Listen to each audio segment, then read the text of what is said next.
বাহ, আপনাদের এই পরকালের নিয়মটা খুব ভালো লাগলো। জানেন হুজুর সাহেব, আমাদের দুনিয়াতে কিন্তু এই নিয়মটা নাই। যত অন্যায় করুক না, ঘুষ দিলেই সব ছেড়ে দেয়। দুনিয়াতে মানে তুই এখন কোথায় আছিস?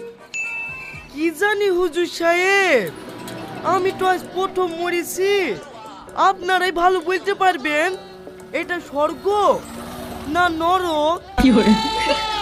আপনারা যেহেতু পরকালে থাকেন, তবে আমার মনে হয় স্বর্গের আশেপাশেই আছি, একটু ঠান্ডা ঠান্ডাই লাগছে।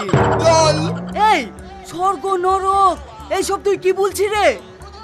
বুঝতে পারছেন না স্যার, ফুল তার কাটা মাল। এ বইলি যাওয়াই সার হবে, তাকে এইখানেই ছেড়ে দেন। এই ড্রাইভার, সব সিস্টেম জানা আছে আমার। এই লোক যদি পাতলা করে থাকে, 3 দিনের মাথায় ঘুরিলে চলে আসবো।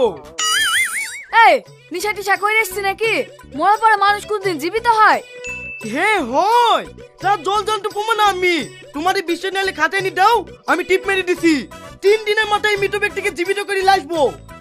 এই ওসব পাগল ছাগলের কথা বাদ দে তো, তাড়াতাড়ি লাশ তোল, ধোয়াতে হবে।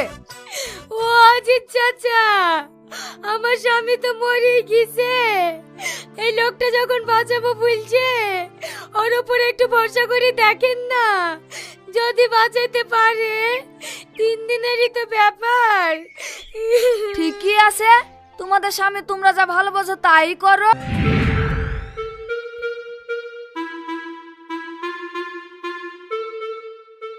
আজ আমি দেখবো কি করে নাগিন হয়।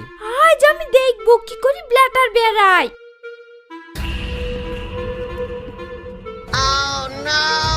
কি গো, ঘুমাচ্ছ না যে? ঘুমাও। আরে সর্বনাশ, তাহলে তো ওই লোকটার কথাই ঠিক। তাহলে কি আমি এতদিন নাগিনপুর সাথে সংসার করেছি, না বিন বাজিছি?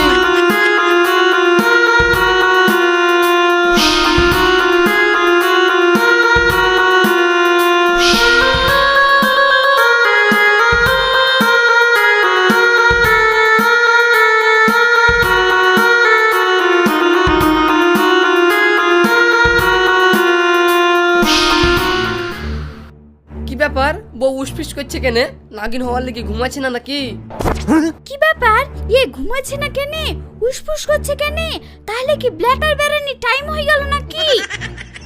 আমি ঘুমানোর ভাব করি।